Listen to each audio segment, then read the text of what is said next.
निर्मला गंगा नहा गई क्योंकि आज उसके छोटे बेटे सुमित की भी शादी हो गई। सुमित के पैर में बचपन में ही पोलियो मार गया, इसीलिए उसका एक पैर खराब था। वह लंगड़ा कर चलता था, लेकिन उसकी पत्नी प्रीता बहुत ज्यादा गरीब थी, इसीलिए उसके माँ बाप ने उसकी शादी सुमित से कर दी। प्रीता, मेरी अलमारी में सुमित के कपड़े रखे हैं, इन्हें अब निकाल कर अपनी अलमारी में रख लो। वैसे भी मेरी अलमारी में उन्होंने अपने कपड़े कबाड़ की तरह भरे हुए हैं, पर तुम्हें तो दहेज में अलमारी तक भी नहीं मिली, फिर कपड़े कहाँ रखोगी? दीदी कोई नहीं, मैं ऐसे ही रख लूंगी। प्रीता सपना की अलमारी से कपड़े निकाल कर ले गई। अगले दिन प्रीता ने अपनी पहली रसोई बनाई। अचानक से प्रीता के हाथ से तेल का डिब्बा छूट गया और सारा तेल बिखर गया। ये क्या, तुमने सारा तेल बिखेर दिया? जानती हो सरसों के तेल के दाम? तुम्हारे जेठ जी बेचारे बैल की तरह कमाते हैं और तुमने पहले ही दिन इतना नुकसान कर दिया। दीदी वो बस फिसल गया। मायके में कुछ खाने को नहीं मिला क्या? हाथों में जरा भी जान नहीं है। अरे बहू, बस भी करो, डिब्बा चिकना होगा, छूट गया होगा हाथ से।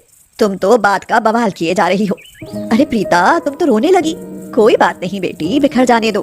तुमने जानबूझकर तो नहीं गिराया ना? प्रीता को एहसास होने लगा था कि घर की बागडोर उसके जेठ जेठानी के हाथ में है और जैसा वो लोग चाहेंगे घर में वैसा ही होगा। वैसे भी सुमित अपाहिज है, सहन तो उसे करना ही पड़ेगा। प्रीता, कल मेरी बेटी आयुषी का जन्मदिन है, इसीलिए मैं अपने मायके वालों को बुला रही हूँ। मैं तो उनके साथ व्यस्त हो जाऊंगी, इसलिए चाय नाश्ता तुम ही देख लेना। दीदी नाश्ते में क्या बनाऊं? मेरे मायके वाले तुम्हारे मायके वालों की तरह गरीब नहीं है, इसलिए जो कुछ भी बनाओ अच्छे से बनाना। हाँ। अगले दिन मेहमान आने वाले थे।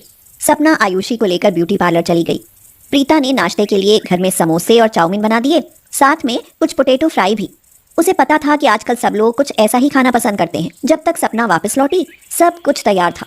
सपना के मायके वाले आ गए तो प्रीता ने जल्दी से चाय बनाकर नाश्ता लगा दिया। समोसे और चाउमीन खाने के बाद सपना की भाभी बोली, अरे वाह, बहुत ही अच्छे समोसे हैं दीदी, और चाउमीन का तो कोई जवाब ही नहीं। कौन से हलवाई से लाई हो? बड़े ही गजब का हलवाई है तुम्हारे यहाँ का। भाभी, ये सब हलवाई ने नहीं, मेरी देवरानी ने बनाए हैं। मैंने भी उसके हाथ के समोसे और चाउमीन पहली बार खाए हैं। चलो, ये भी अच्छा ही है। आखिर कब तक ये लोग हमारी कमाई पर पलते रहेंगे? सुमित तो कभी जिंदगी में कुछ कर नहीं पाएगा, प्रीता ही समोसे बनाकर बेच लिया करेगी। ये कहकर सपना खिलखिलाकर हंस पड़ी, लेकिन प्रीता की आंखों में आंसू आ गए और वह रोती हुई अंदर चली गई। अरे प्रीता, ऐसे रो क्यों रही हो? किसी ने कुछ कहा क्या? आपके घर में आए हुए 6 महीने हो गए।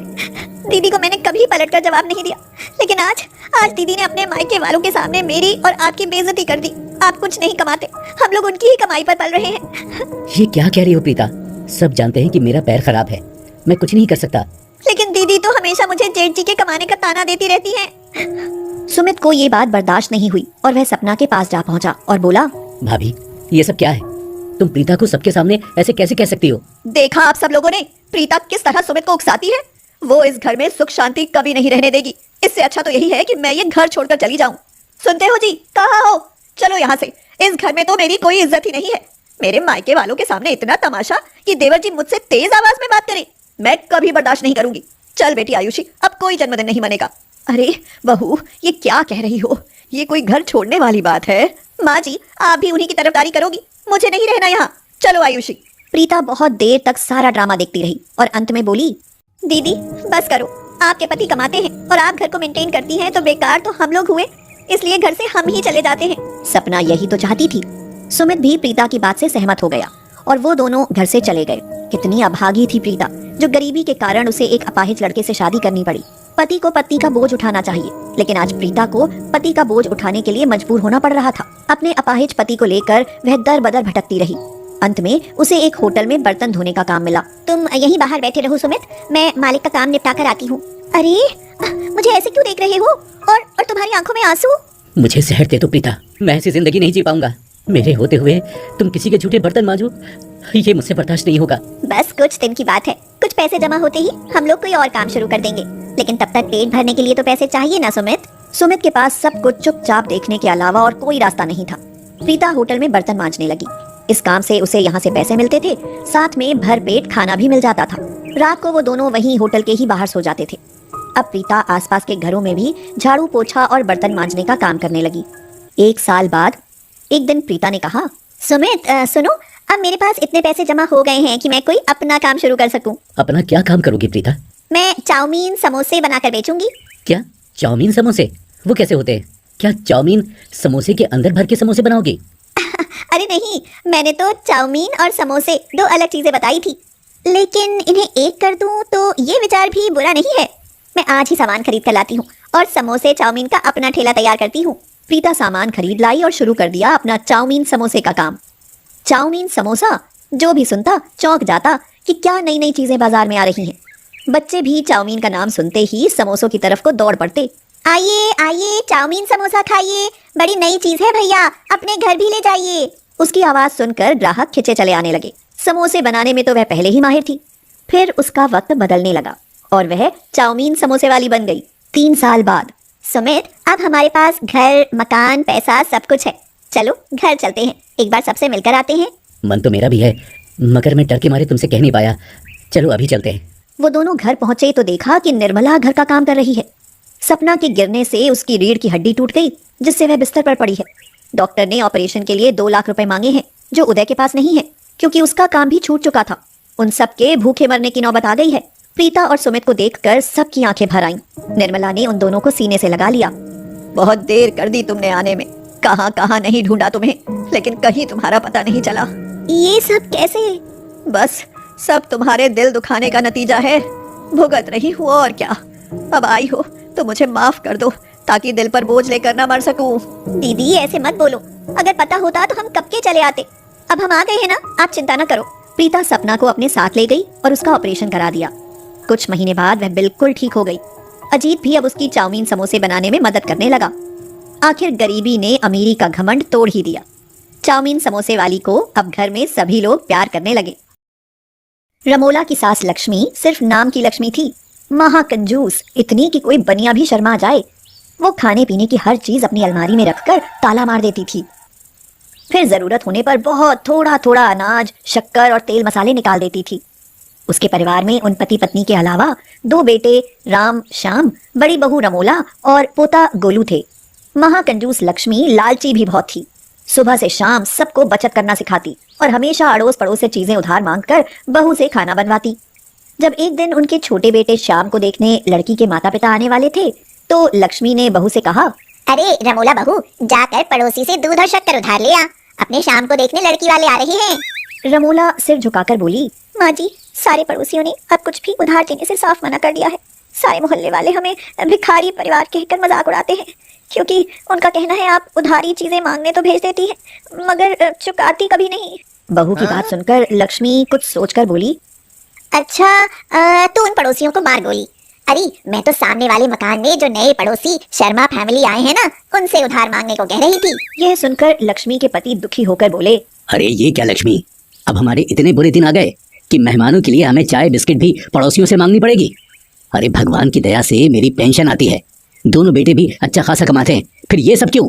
अजी चुप करिए जरा, ये घर गृहस्थी की बातें आप नहीं समझेंगे। महंगाई कितनी बढ़ गई है, मैं इतने बड़े घर का खर्च कैसे चलाती हूँ ये मुझे ही पता है। आप तो बस अपना चश्मा संभालिए, जब देखो चश्मा लगाए लगाए सो जाते हैं। कभी गलती से हाथ लगकर चश्मा गिरकर टूटा ना, तो पता चलेगी चश्मे की कीमत। हाँ। फिर बहू से बोली, अच्छा बहू तू जा जल्दी से मांग ला दूध शक्कर, तब तक मैं किचन में बचे खुचे नरम पड़ गए बिस्किट देखती हूँ। अगर नहीं मिले तो फिर सोचेंगे कि कहाँ से मांग कर लाने हैं। लड़की वाले आए, रिश्ता तय हो गया और लड़की वाले ठंडी चाय, टूटे नरम बिस्कुट देख बिना कुछ खाए पिए ही चलने लगे। तो लक्ष्मी बोली, भाई साहब आप लोग तय वक्त से थोड़ा देर से आए, इसलिए तब तक चाय बिस्कुट खुले पड़े रहने के कारण ठंडे और नर्म पड़ गए हैं। कोई बात नहीं, अब तो आना जाना लगा ही रहेगा ना, अगली बार जरूर चाय पीकर जाइएगा। वो लोग चले गए। फिर लक्ष्मी अपनी बहू से बोली, देख बहू, इसे कहते हैं समझदारी। हम कितने गरीब हैं, फिर भी देखो मैं कितनी होशियारी से गृहस्थी चला रही हूँ, वरना तुम्हारे हाथ होता तो कब का घर बिकवा कर रास्ते पर ले आई होती। अब ये चाय बिस्कुट हमारे शाम के नाश्ते में काम आएंगे, समझी बहू? सीखो सीखो कुछ मुझसे। बहू बेहद शर्मिंदा हुई। कुछ दिनों बाद छोटे बेटे की शादी हुई और नई बहू सुरेखा ससुराल आ गई। सास ने बहू के जेवर, नए कपड़े भी खुद की अलमारी में रख लिए। दोनों बहुओं को सिर्फ 2 जोड़ी कपड़े ही दिए थे, एक धोना एक पहनना चीथड़े होने तक। सुबह जब नई दुल्हन उठकर नहाने ब्रश करने बाथरूम में गई तो वहां न टूथपेस्ट और न ही नहाने का साबुन था। सुरेखा ने आवाज देकर पेस्ट साबुन मांगा तो सास ने पेस्ट की जगह नमक और साबुन की जगह चिकना पत्थर उसकी हथेली पर रख दिया और कहा, हम सब तो ऐसे ही ब्रश करते और नहाते हैं। सुरेखा मन महसूस कर रह गई। बालों में लगाने को तेल शैम्पू तक नहीं था और कंघी भी टूटी फूटी दी। ऊपर से लक्ष्मी बहुओं से कहती, 4 दिन में एक बार नहाओ और कपड़े धो ताकि सर्फ और पानी व्यर्थ खर्च ना हो जाए। रमोला ने आकर कहा, माँ जी, मुन्ना बहुत रो रहा है। घर में सिर्फ पाव सेर दूध बचा है। दूध बिस्किट लाने के लिए पैसे दीजिए। तो सास भड़क गई। क्यों री, बच्चे के नाम से दूध बिस्किट लाकर खुद खा जाती है और रोज यहाँ नौटंकी करती है। रुक जरा। और पाव से दूध में 2 लीटर पानी डाल दिया। अब लक्ष्मी बोली, देख, अब दूध 2.25 लीटर हो गया।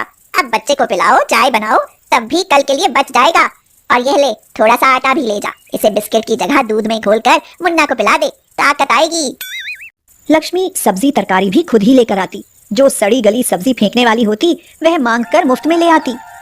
एक दिन किसी परिचित के घर बेटे की शादी का न्योता मिला तो लक्ष्मी सारे परिवार समेत भर पेट खाकर एक सादे लिफाफे पर बिना नाम लिखे उसमें नोट की जगह कटे हुए कागज पैक करके लिफाफा दे आई। बच्चों से बोली, अब हजारों लिफाफे उनको गिफ्ट में मिले होंगे, उन्हें क्या पता चलेगा ये किसने दिया। रमोला तो गरीब घर से थी, इसलिए सास की ज्यादती 5 साल से बर्दाश्त कर रही थी। लेकिन सुरेखा अमीर बाप की इकलौती संतान थी, उसे यह सब मंजूर नहीं था। लेकिन लक्ष्मी के आगे उनके पति और बेटे सब गूंगे थे। रोज इसी तरह खराब सब्जी खाकर लक्ष्मी और उसका पूरा परिवार बीमार पड़ गए। लेकिन फिर भी लक्ष्मी की आदत ज्यों की त्यों रही। अड़ोस पड़ोस की औरतें भी दोनों बहुओं से कहती थीं, हे राम, ऐसा जुल्म बर्दाश्त करना भी जुर्म है। तुमको आवाज उठानी होगी, वरना कोई ना कोई बीमार पड़कर जान से भी जा सकता है। अब तो सुरेखा की बर्दाश्त से बाहर हो गया। शाम को पति के घर आते ही सुरेखा भड़क कर चिल्लाई, सुनो जी, मेरे माँ बाप ने तुमसे मेरी शादी यहाँ भिखारियों की तरह जिंदगी गुजारने के लिए नहीं की है। इससे तो हमारे घर के नौकर भी ज्यादा अच्छी तरह रहते हैं। तुमने अगर 2 दिन में अपनी माँ को नहीं समझाया तो देख लेना, मैं मायके चली जाऊंगी। फिर रहना अपनी माँ के पल्लू से बंधे हुए, कंजूसी करते हुए। हाँ। लेकिन राम श्याम तो मिट्टी के माधव थे। सुरेखा के बोलने का कोई फायदा नहीं हुआ। और फिर एक दिन दोपहर का समय था और घर में सिर्फ सास, बहुएं और पोता थे। बेटे ऑफिस और ससुर जी बैंक गए थे। दरवाजे पर दस्तक हुई। उन्हें लगा बैंक से ससुर लौट आए हैं। सुरेखा ने दरवाजा खोला तो डरकर पीछे हट गई, क्योंकि दरवाजे पर 2 नकाबपोश आदमी खड़े थे और उनके हाथ में पिस्तौल थे। नकाबपोशों ने पिस्तौल वहां मौजूद सास बहुओं पर तान दिए और लक्ष्मी के सिर पर पिस्तौल लगाकर एक नकाबपोश बोला, ए बढ़िया, चुपचाप अलमारी की चाबी हमारे हवाले कर दे। इस पर लक्ष्मी गिड़गिड़ा कर बोली, लगता है आप लोगों को गलत खबर मिली है। हम लोग तो बहुत गरीब हैं, हमारे पास तो खाने को भी नहीं है। इसलिए हम लोगों से उधार मांगकर जैसे तैसे 2 वक्त की चटनी रोटी खा लेते हैं। यकीन ना हो तो हमारे सभी पड़ोसियों से पूछ लो। लक्ष्मी की बात सुनकर वह नकाबपोश अपने दूसरे साथी से बोला, चल यार, ये लोग तो कंगाल हैं, इसलिए इन चारों को बेहोश करके बोरे में डालकर साथ ले चलते हैं और अपने अड्डे पर जाकर इन चारों के हाथ पैर तोड़कर इनसे भीख मंगवाएंगे। तो दूसरा नकाबपोश बोला, हाँ यार, आइडिया तो एकदम सही है। वैसे भी इस बुढ़िया की शक्ल और हाव भाव देखकर लगता भी है कि ये खानदानी भिखारी है। इसे हम भिखारियों का लीडर बनाएंगे। चलो इनकी गर्दन पर वार करके जल्दी बेहोश करो इन सबको, फिर बोरे में भरते हैं फटाफट। जैसे ही नकाबपोश लक्ष्मी पर वार करने आगे बढ़ा तो लक्ष्मी उसके पैरों पर गिर पड़ी और रोती हुई बोली, भगवान के लिए हमें छोड़ दो। मैं सच बताती हूँ, मेरे पास बहुत सोना और नकदी है, पर लालच की वजह से मैं उसे खर्च नहीं करना चाहती थी, क्योंकि खर्च करने से धन कम होता है। नकाबपोश बोला, अरे धन कम होने की फिक्र मत कर बढ़िया, हम तो तुझको ही दुनिया से कम कर रहे हैं। लक्ष्मी बोली, नहीं नहीं, तुम ऐसा करो, संभाल ले जाओ, लेकिन मेरे हाथ पैर मत तोड़ना। मैं अब कभी भी किसी से झूठ बोलकर कुछ नहीं मांगूंगी। घर में जो होगा वही सबको खिलाऊंगी, पर मुझे, मेरी बहुओं और पोते को मत मारो। इन सब का कोई कसूर नहीं है। नकाबपोशों ने लक्ष्मी से उसकी अलमारी की चाबी लेते हुए कहा, चलो ठीक है, तुम इतना गिड़गिड़ा रही हो तो तुमको सबको छोड़ देते हैं, लेकिन दोबारा झूठ बोलकर सबसे उधार मांगकर खाया तो सचमुच की भिखारिन बना देंगे, समझी। और वो दोनों लोग लक्ष्मी की सारी लक्ष्मी अपने साथ लाए बैग में भरकर ले गए। उस दिन के बाद से लक्ष्मी सुधर तो गई, लेकिन सारी दौलत लूट जाने के सदमे की वजह से बहुत बीमार पड़ गई। इसलिए लक्ष्मी की हालत घर वालों से देखी नहीं गई और उसके पति ने उसे सच्चाई बता दी और कहा, अरे ये सारा प्लान हम सब ने मिलकर बनाया था और वो दोनों नकाबपोश लुटेरे अपने ही बेटे राम और श्याम थे। सारी दौलत घर में ही मौजूद है। यह सुनकर लक्ष्मी की जान में जान आई, लेकिन अब वह अपनी गलती मान चुकी थी कि लालच बुरी बला है। उसके बाद उनका पूरा परिवार मिलजुल कर खुशी खुशी रहने लगा। महाकंजूस सास की